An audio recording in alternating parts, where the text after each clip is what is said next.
नमस्कार, आप देख रहे हैं एबीपी न्यूज। मैं हूं आपके साथ शोभना यादव। आज की बहुत बड़ी खबर, जिस तरीके से कांग्रेस की किरकिरी हुई है। प्रदेश अध्यक्ष कांग्रेस के पंजाब के नवजोत सिंह सिद्धू ने इस्तीफा दे दिया है। उधर कन्हैया कुमार कांग्रेस में शामिल हो गए। उनकी प्रेस कॉन्फ्रेंस में आपको लिए चलते हैं। परंपरा, सोच, जिस पे आपको गर्व होता है भारतीय होने के चलते, उस परंपरा को समेटने का, उसको आगे बढ़ाने का काम देश की सबसे पुरानी पार्टी कांग्रेस पार्टी ने किया है। उस पार्टी के पास एक ऐतिहासिक जिम्मेवारी है और इस देश का नागरिक होने के चलते, साथी जिग्नेश ने कहा, यह हमारी भी ऐतिहासिक जिम्मेवारी है कि कल को जब इतिहास लिखा जाएगा तो हमसे भी पूछा जाएगा, दुबे भाई आपसे भी पूछा जाएगा कि जब यह तमाशा हो रहा था तो हम क्या कर रहे थे। हमने वो कहानी सुनी है बचपन में, आपने भी सुना होगा। जंगल में आग लगी, एक कोयल अपने चोंच में पानी भर करके जंगल की आग बुझाने की कोशिश कर रही थी। जंगल की आग नहीं बुझी, या बुझनी होगी बुझ जाएगी। कम से कम कोयल का वह ऐतिहासिक प्रयास जो है वो इतिहास याद रखेगा। और ये जो आप कह रहे हैं ना, डूबती हुई नाव, देखिए कभी कभी ना इंसान को भ्रम होता है, जैसे टिड्डे को भ्रम होता है कि वो अपने पांव से आसमान टिका रखा है। हमको ऐसा कोई भ्रम नहीं है। मेरे अकेले से कुछ नहीं होगा।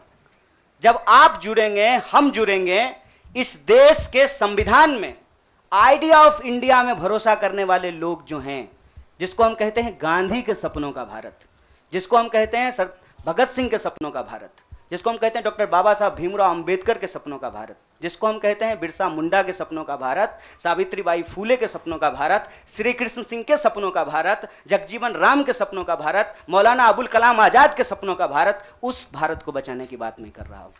और सियासत, मैं बार बार कहता हूं, अगर सियासत सही होगी तो गलत लोग जो सत्ता पे काबिज हैं ना, मुझे भारत के लोगों पे बहुत भरोसा है। अरे हैं हम लोग थोड़ा सा आलसी, लेकिन जब आ गए ना अपने पे, 200 साल अंग्रेजों ने राज किया था, जब से भारत के लोग अपने पे आ गए ना, तो 1942 में भारत छोड़ो आंदोलन का जब नारा महात्मा गांधी ने दिया था, तो अंग्रेजों को भारत छोड़ करके जाना पड़ा था। और उस वक्त जो लोग अंग्रेज से पेंशन ले रहे थे, माफी मांग रहे थे, वो आज एनसीईआरटी की किताब बदल रहे हैं कि अपना नाम भी हम बीड़ों में लिखवा लें। इसीलिए मैं कह रहा हूं कि उस इतिहास को, उस चिंतन परंपरा को बचाने की जरूरत है। पार्टी अगर उस सिद्धांत पे चलेगी, संविधान के प्रियम्बल को रक्षा करने की कोशिश करेगी, पार्टी भी बचेगी और पार्टी सत्ता में भी आएगी। ऐसा मेरा उम्मीद है, ऐसे मेरी आशा है। Jainendra from ABP, can you please come forward and ask. हाँ, पूछिए जरा, एक सवाल पूछिए। हम एक आग्रह करें, आप लोग ना लड़ाई नहीं लगवाइए हमारे दोस्त के बीच में। भोरे से जो है ट्विटर पे आप लोग क्या क्या जो चला दिए हैं, लोग हमको पूछ रहा है कि जिग्नेश का नाम काहे नहीं ट्रेंड कर रहा है। मैं आपसे आग्रह कर रहा हूं, हम ना अलग अलग लोग नहीं हैं, यह मंच आपस में बटा हुआ नहीं है। तो सवाल जो है सारा तोप का गोला जो है हमारे तरफ ही नहीं हो, मंच के तरफ मुखातिब हो, मैं भी जवाब दे दूंगा। Yes, Jainendra ji please ask your question.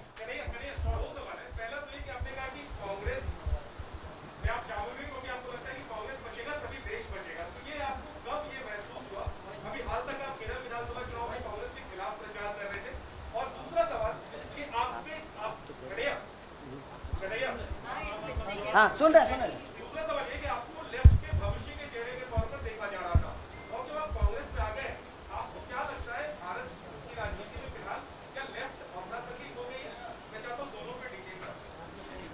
बड़ा जैनेंद्र भाई बड़ा वैचारिक सवाल पूछे हैं। बहुत बहुत शुक्रिया जैनेंद्र भाई। एक तो देखिए, हमारी जो ये नई पार्टी है, इस पार्टी के जो संगठन के महासचिव हैं वो केरल से ही हैं। इनसे आप चाहें तो अकेले में भी पूछ लीजिएगा। कांग्रेस पार्टी के खिलाफ हमने एक शब्द नहीं बोला था। हम कांग्रेस पार्टी के खिलाफ भी बोले हैं, लेकिन केरल के विधानसभा चुनाव में नहीं, जेएनयू के प्रेसिडेंशियल स्पीच में बोले थे। देखिए, हमको हमारा इतिहास पता है और हम यही कहते हैं, इतिहास को तोड़ा और मरोड़ा नहीं जा सकता है। इतिहास इतिहास होता है। इतिहास कोई कागज पे लिखे हुए शब्द होते हैं कि आप उसको जो है इरेजर से मिटा दीजिएगा। केरल के विधानसभा चुनाव में कांग्रेस पार्टी के खिलाफ नहीं बोले थे। आपने पूछा कि कब आपको ऐसा महसूस हुआ। देखिए, महसूस तो मुझे राजनीति में आए हुए 18 साल हो गए हैं। और मैंने हमेशा ये महसूस किया कि कहीं ना कहीं इस देश की जो राजनीतिक विरासत है वो भटक गई है। भूल भुलैया नहीं होता है, राइट लेफ्ट सेंटर घूमने लगा है और पता ही नहीं चल रहा है कि एक्चुअल आइडियोलॉजिकल पोजिशनिंग कहाँ है, उसके थ्रेड्स कहाँ पे हैं।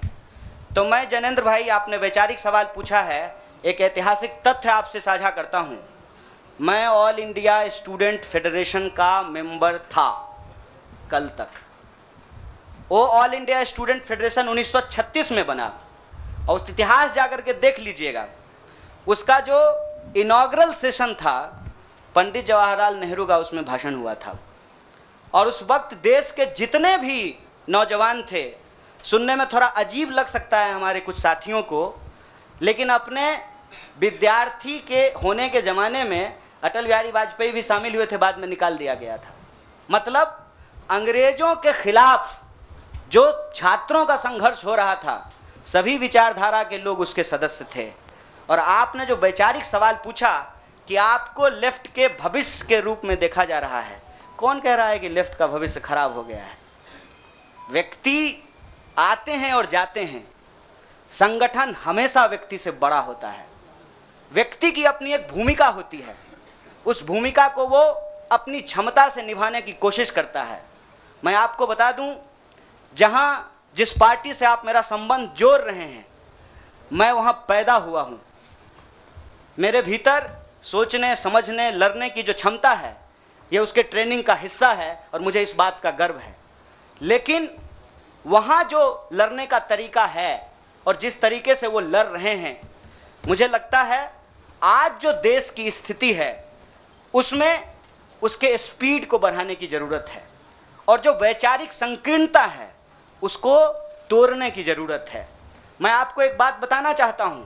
मैं अपने कई साथियों से पूछा कि क्या भगत सिंह की जयंती देश के सभी संगठनों को नहीं मनाना चाहिए, और क्या गांधी की तस्वीर सभी संगठनों के कार्यालय में नहीं होना चाहिए?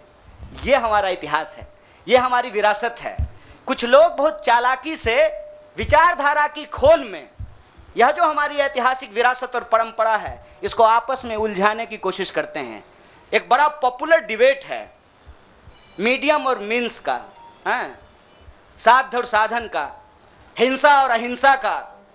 तो मैं आपके सामने इस सदन के समक्ष यह बात कहता हूं, जब भगत सिंह कहते हैं कि बम और पिस्तौल इनकलाब नहीं ला सकता है, मतलब भगत सिंह हिंसा का निषेध कर रहे हैं, वायलेंस को निगेट कर रहे हैं। और जब बापू कहते हैं, महात्मा गांधी कहते हैं करो या मरो, मतलब वो व्यक्ति के ऊपर होने वाली हिंसा को स्वीकार कर रहे हैं और अहिंसा को निगेट कर रहे हैं। देश की अर्जेंसी क्या है, इस बात को समझिए।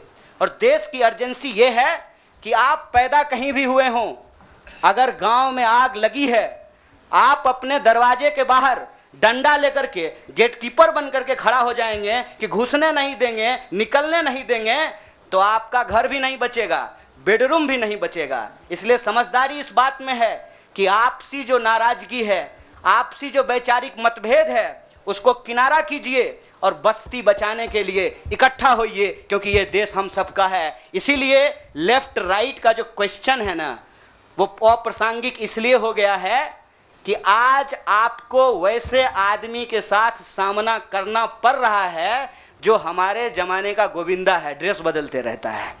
इसीलिए इस वैचारिक भ्रम में नहीं पड़िए, देश बचाइए, संविधान बचाइए, यही हमारा लक्ष्य है। Siddharth from ANI। Siddharth please go ahead and ask. Siddharth सवाल पूछिए प्लीज। जिग्नेश जी जवाब देंगे।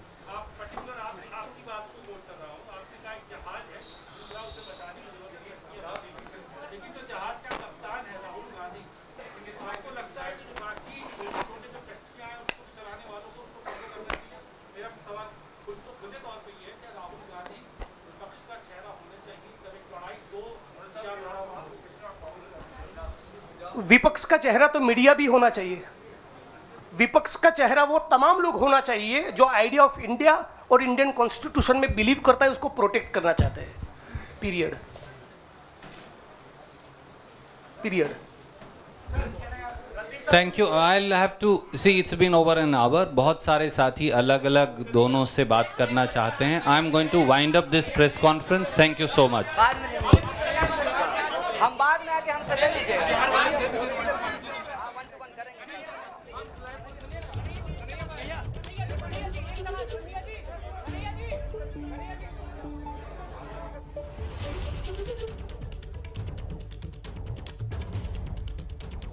तो कांग्रेस की प्रेस कॉन्फ्रेंस, कन्हैया कुमार को आपने सुना। सिर्फ देश को कांग्रेस ही बचा सकती है। एक लंबा चौड़ा भाषण उन्होंने एक प्रश्न के जवाब में दिया जब एबीपी न्यूज के संवाददाता ज्ञानेंद्र ने उनसे वैचारिक मतभेद को लेकर सवाल पूछा कि अभी तक आप कांग्रेस का विरोध करते रहे, लेफ्ट में रहे और अब आपको कांग्रेस सबसे महान पार्टी लग रही है, तो लेफ्ट में वैचारिक संकीर्णता है। कन्हैया कुमार का ये बड़ा बयान प्रेस कॉन्फ्रेंस में। अभी कुछ देर पहले कन्हैया कुमार, केसी वेणुगोपाल और रणदीप सुरजेवाला की मौजूदगी में कांग्रेस की उन्होंने सदस्यता ली है। सीपीएम से लगातार उनकी जो नाराजगी चल रही थी, उसके बाद ये एक बड़ा कदम कन्हैया कुमार ने उठाया है।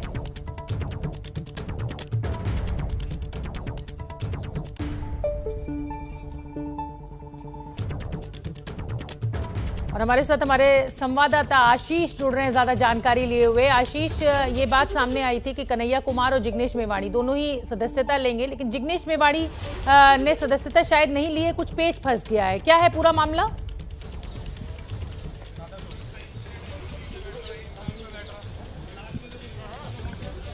आशीष, क्या आप मुझे सुन पा रहे हैं? आशीष कांग्रेस मुख्यालय के बाहर मौजूद है, हम कोशिश कर रहे हैं उनसे संपर्क साधने की, लेकिन बता दें आपको कि कन्हैया कुमार ने कांग्रेस की सदस्यता ले ली है। केसी वेणुगोपाल, पवन बंसल और रणदीप सुरजेवाला की मौजूदगी में। आप तस्वीरों में देख भी सकते हैं जिग्नेश मेवाणी को भी कांग्रेस की सदस्यता लेनी थी, लेकिन फिलहाल वो कांग्रेस में शामिल नहीं हुए हैं। आशीष हमारे सहयोगी वहां पर मौजूद हैं, उनसे जानकारी ले लेते हैं। आशीष, क्या वजह रही कि जिग्नेश मेवाणी शामिल नहीं हुए हैं कांग्रेस में? अभी तक क्या पेच है, क्या है पूरा मामला? देखिए, अभी जो हमें सोर्सेज ने बताया उसके मुताबिक आज उन्होंने इसलिए ज्वाइन नहीं किया है क्योंकि गुजरात से आते हैं और संभवतः ये प्लानिंग है राजनीतिक तौर पर कि जिग्नेश मेवाणी को गुजरात में आधिकारिक तौर पर ऑफिशियली ज्वाइन करवाया जाएगा और इस वजह से आज वो यहाँ आए ताकि एक तरह से ये संदेश भी चला जाए कि कांग्रेस पार्टी वो कन्हैया कुमार के साथ ज्वाइन कर रहे हैं। और तभी राहुल गांधी के साथ तस्वीरें भी खिंचवाई गई। जो आप तस्वीर देखें, राहुल गांधी, कन्हैया कुमार, हार्दिक पटेल और साथ में जिग्नेश मेवाणी है। इस वजह से सिर्फ ऐसा कांग्रेस पार्टी के सूत्रों का कहना है कि बहुत जल्द गुजरात में आधिकारिक तौर पर जिग्नेश मेवाणी भी पार्टी ज्वाइन कर लेंगे। आशीष, आपसे मैं ये भी जानना चाहूंगी, इतना बड़ा आयोजन कांग्रेस के द्वारा किया गया, शहीद भगत सिंह को माल्यार्पण किया गया, खुद राहुल गांधी वहां पर पहुंचे, कन्हैया कुमार, जिग्नेश मेवाणी, हार्दिक पटेल, युवा चेहरा, कांग्रेस को एक नया रूप देने की कोशिश की गई और उधर सिद्धू ने जिस तरीके से इस्तीफा दे दिया, कहीं ना कहीं बहुत फजीहत करा दी और राहुल गांधी आज बचते नजर आए इस सवाल के जवाब से।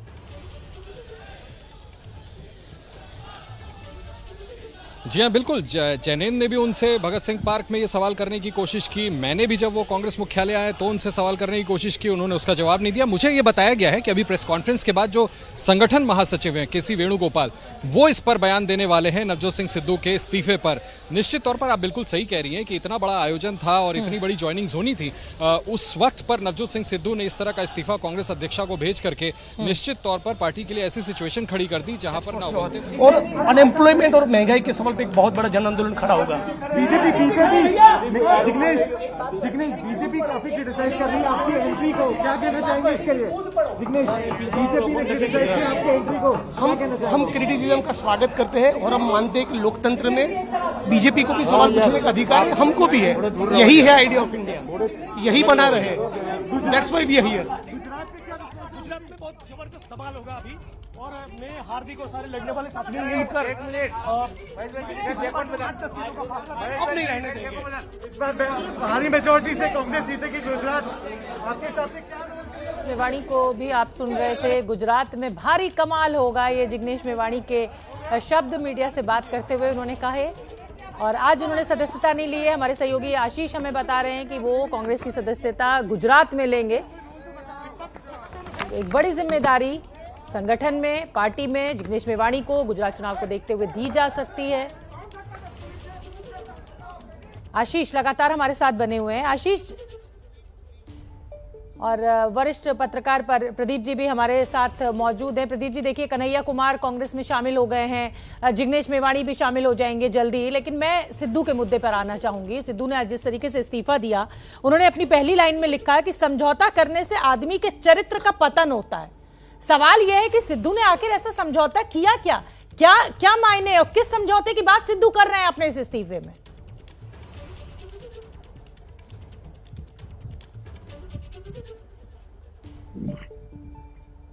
भाई, सवाल ये बिल्कुल आपका जायज सवाल है कि समझौता क्या किया, समझौता कौन करने के लिए दबाव डाला, किस तरह का समझौता। अभी 2 दिन पहले ही मंत्रिमंडल ने शपथ लिया है, उसने ऐसा क्या काम कर दिया कि जिससे सिद्धू को लगता है कि पंजाब के हितों से समझौता हो रहा है और उनके चरित्र पर उससे जो है आक्षेप आ रहा है। देखिए, कुल मिलाकर बात यह है कि सिद्धू ने अभियान चलाया कैप्टन अमरिंदर सिंह के खिलाफ मुख्यमंत्री बनने के लिए, वो प्रदेश अध्यक्ष बनने के लिए नहीं।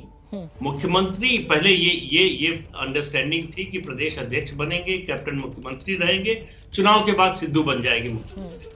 लेकिन जब बीच में हटाया गया, तब उनको उम्मीद थी कि अब मुझे बनाया जाएगा, जो नहीं बनाया गया तो उसको भी उन्होंने जो है स्वीकार किया। मैं प्रदीप जी आपको 10 सेकंड के लिए रोक रही हूँ। ये कन्हैया कुमार की तस्वीरें कांग्रेस में शामिल होने के बाद कार्यकर्ताओं के द्वारा, युवा जो मोर्चा के वहां पर कांग्रेस के लोग हैं उनके द्वारा आप देख रहे हैं कैसे उनको मालाएं पहनाई जा रही हैं। यूथ कांग्रेस, युवा कांग्रेस मोर्चा जो है, यूथ कांग्रेस के वहां पर तमाम कार्यकर्ता मौजूद हैं। खुद उन्होंने केसी वेणुगोपाल, रणदीप सुरजेवाला की मौजूदगी में ये सदस्यता ग्रहण की है और अब कांग्रेसी कार्यकर्ता उनको माला पहनाते हुए, उनका स्वागत करते हुए। तो भव्य स्वागत कन्हैया कुमार का कांग्रेस में किया जा रहा है। छोटा सा ब्रेक हम यहाँ पर लेंगे और हमारे साथ वरिष्ठ पत्रकार आशुतोष मिश्रा और प्रदीप जी जुड़े हुए हैं। उनसे जानेंगे कि सिद्धू ने जो इस्तीफा दिया है उससे कहीं ना कहीं कांग्रेस की तो फजीहत हुई है, लेकिन अब आगे की डगर क्या। गोपाल से सुन लेते क्या कुछ कहना है। सर, सिद्धू ने इस्तीफा दिया है प्रदेश अध्यक्ष के पद से, क्या प्रतिक्रिया है पार्टी की? Everything will be okay, don't worry. There may be some emotional reactions. Let us wait. इस्तीफा एक्सेप्ट किया जाएगा? सर माइक वेणु सर, माइक सर, इस्तीफा से एक्सेप्ट किया जाएगा? Will you accept his resignation, sir? तो केसी वेणुगोपाल, नपी तुली प्रतिक्रिया कि भावुकता में सिद्धू ने इस्तीफा दिया है, सब कुछ ठीक हो जाएगा, लेकिन सवालों से बचते साफ तौर पर नजर आ रहे हैं कांग्रेस के नेता। कैमरा पर्सन मोहित के साथ जैनेंद्र, एबीपी न्यूज, दिल्ली।